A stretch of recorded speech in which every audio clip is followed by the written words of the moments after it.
Welcome to JWL Sports, where we review all the best sports clips from around the world. If this is your first time checking out a video, please do consider subscribing. We are building an amazing community here, and I would absolutely love to see you part of it. So without further ado, let's get into it. We're watching a clip of First Things First with Nick Wright, Chris Broussard, Wilds, and we're talking about LeBron James' retirement, apparently. He's talking about retirement, saying that he wants to retire as a Laker and how he was 50-50 on whether or not doing like a Tim Duncan thing where he just kind of just disappears and says, all right, I'm retired, or doing a farewell tour. We know he's doing a farewell tour. Get out of here. The fact that he's even acting like it. And then he also made a statement that he doesn't, really enjoy praise or something, or he doesn't do well with it. It's one of the most comically laughable things I've ever heard. And people aren't going to let him live this down, because when he does do a farewell tour, which understandably, if I was LeBron James, I would be doing a farewell tour as well. But the idea is that he's acting like he doesn't want it. It's fake humbleness, and it's just so absurd. So I'm really curious to see what they have to say with regards to this. And let's get into it. It's a championship, not the in-season tournament. Want LeBron to stay in LA? I don't. I know that the Lakers' next plan is Trae Young. Don't worry about it, guys. We're going to trade all our assets for Trae Young. I don't love that plan. I don't trust the front office. I don't love ownership. And while I agree with you, Brew, like LeBron, it's not like LeBron has to win more rings. Right. I would like to see him in a place where I think it's more viable and I see a clearer path, other than LeBron having to turn back the clock for 6 weeks in the postseason. And I think there's 4 teams out east that he could sign with this offseason. I'd say they can win the title. I think Miami, absolutely, they could win the title. I think Cleveland, maybe. And Cleveland, obviously, you have the other part of it of, his third time around there. Philly is interesting. And lastly, the Knicks, because it's the Knicks. And I know he has issues with the ownership, and I understand that Rich has issues, understandably, with the front office. But any of those 4 teams, I would be more excited for LeBron's final chapter of his career, and think it would be more interesting. And the Philly part of it is the one team on that list where they have one guy who's clearly better than LeBron, but has never even played in a conference final. So it wouldn't feel like LeBron is, it would feel, of course he could go to Milwaukee, but that would feel weird. Those 4 teams wouldn't feel weird. I think he would fill a need for them. And I like their infrastructure, either coach, GM, ownership, or in some cases, all of the above in Miami's case. So yeah. I agree with a lot of what you said, but I don't not want him to finish his career in LA. I'd be fine if that's what he wants to do. Obviously, he's rooted there now. But I would like to see him in a bigger, like a situation where it's more interesting, to use your word, or exciting, okay? Look, if the Lakers get Trae Young, and I know, look, Trae's got a few years left on his deal, so that's not necessarily going to happen.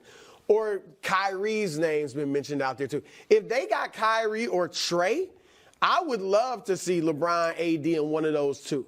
Like a big 3 like that, because Trae, I think, needs to learn how to win like Kyrie did, and he learned it from LeBron, and I think LeBron can help Trae in that regard. So I'll be fine with that. Now, yeah, and that's why Kyrie Irving's a winner wherever he goes, right? He really learned how to win, and that's why everywhere he goes, he wins, right?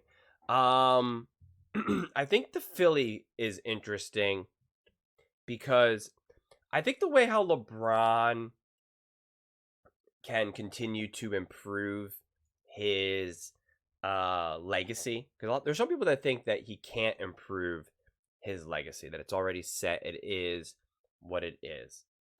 And so there's a couple ways around that from my viewpoint.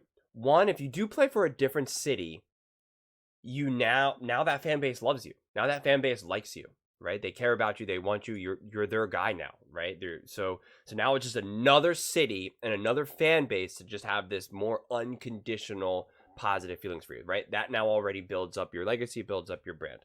Also, if he won with Cleveland again, a championship, that would be cool for Cleveland, obviously, right? But from a legacy standpoint, I don't know if anyone really cares about that. The story's not that interesting. If he wins with Miami again, it's not that interesting. He's already done it before. He's done it multiple times. If he wins with LA again, it's actually not that interesting because, one, he's already won, which is also a weird one because it was the bubble. So if he does win with LA, there is the chance that then now people you can't just say, well, that one was a bubble, right? It kind of potentially erases the idea of the bubble, which can, I guess, theoretically help his legacy. But also, the Lakers are so iconic and dynastic with the Kobe's and the Shaqs and obviously the Magic Johnsons and the Kareems that in order to really be something, you got to win a lot, right? You got to three-peat. You got to at least win back-to-back. Or you just got to win 3 championships in general, right? You just got to really win.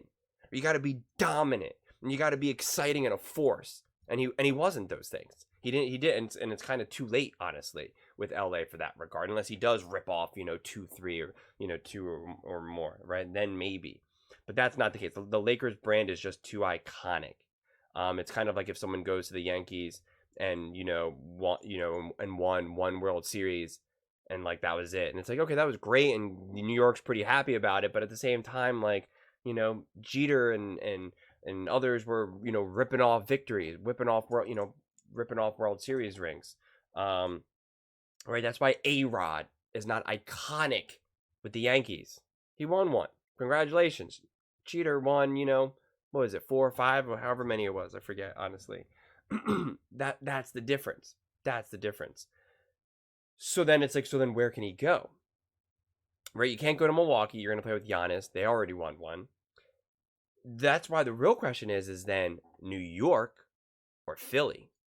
Now, Philly is probably more interesting than New York because New York is still New York. New York is a massive city, obviously, and a massive brand in itself. I don't even just mean the Knicks. I just mean New York City as a whole is its own entity, its own brand. So if he goes to New York and wins one, yes, he will now have the entire city of New York love him, which then that went to my earlier point of being able to build your legacy, and now you're having a whole fan base love you. That is definitely true. But I think New York, well, again, I feel like New York is also potentially the type of city where like one is not enough in a lot of ways. Maybe I'm wrong about that, but it just doesn't feel like to be a hero in such a massive city as New York, that just like winning one championship is enough, right? It's like if the Jets or the Giants won a Super Bowl, it's like, that's amazing, that's great. You better freaking win next year too, right? It's just there's just less gratefulness in that regard, less gratitude. Now, Philly to me is actually probably the best opportunity because, like he just said, like Nick actually just said, is that Philly has not really done anything in the basketball world in decades, literal decades. And you could say that about New York too and stuff, technically. But again, Philly is a smaller New York. It's its own ecosystem. It's its own thing. It's still a massive city and a very proud city, but it's definitely more of its own little mini universe, while New York has global impact, right? I mean, it just does, right? It's a massive city internationally. So Philly, in that regard, is so interesting because you become a hero of Philly, and Philly is always looking for a hero.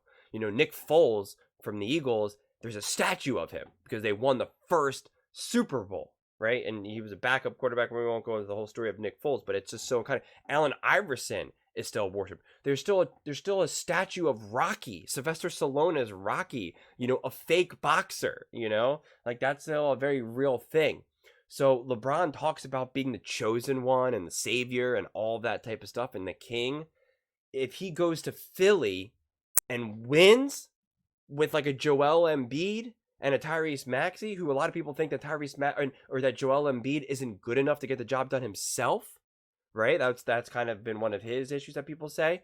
LeBron James now gets to connect with an Embiid, and if they win though, it won't necessarily be seen as Embiid carried LeBron because Embiid never did anything without LeBron in that regard if they actually end up winning.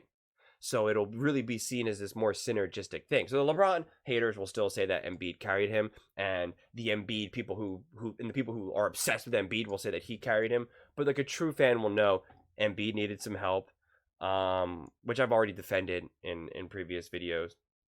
And so if they win together, Philly will be obsessed with LeBron.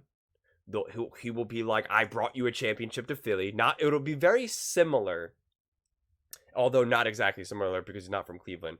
but it will be a similar energy that LeBron brought when he went to Cleveland and brought a championship, right? It was this whole I'm coming home, and then I got the championship for Cleveland. I did it, and it was obviously a real beautiful moment, especially if you're from Cleveland and all of that. And for LeBron himself, he was obviously really emotional. It probably meant more for him to win that one than it did in Miami or LA. And I just think it would be more on par of that type of moment. Less so for him individually, but more for the city and basketball as a whole. If it was in Philly versus a Miami again, a Cleveland again, New York again, because again, New York is just such a massive city. It's why when and my proof for that is when he won in LA, it was like special for all of 5 seconds. I mean, it really was. And granted, I understand it was during COVID, so it was a little bit different, but it was like special for all of 5 seconds, and then it was over. And then it was just like, on to the next one, whatever. Here we go. Are you going to win us another 2, 3? It's just too massive of a brand, too massive of a city. And as Colin Cowherd always talks about, they don't care as much on the West because it's like, if you don't win, it's like, whatever, I'm going to go to the beach. Philly is so do or die. East Coast as a whole is so do or die. And again, I think you definitely still get that with like a win with the Knicks, but I just still think it's got a different vibe. Based off of my own experience interacting with both New York and Philly, from the East Coast, and I've also spent plenty of time on the West Coast as well. So I feel like I'm actually a pretty good judge of this since I've lived in LA, San Diego, Philly, New York. Like I know these energies, these feelings. And so again, I think New York will obviously be ecstatic and it'll be amazing, it'll be exciting, but I think it'll be less concentrated. He won't be worshipped in New York. He would be worshipped in Philly. That's the way I see it. Philly would probably build a statue of him, honestly. It would be. It would be like it would be some sort of iconic moment with Joel Embiid and LeBron James giving a high five or some sort of moment like they did with the Eagles. The Eagles, the trophy with it's Nick Foles and Doug Peterson, the head coach, and it's them like talking, saying like, are we going to do the Philly special? The trick play that Nick Foles caught a touchdown pass in the end zone against the Patriots. Like, they built that statue there. There would probably be a similar statue for that with Joel Embiid and LeBron James.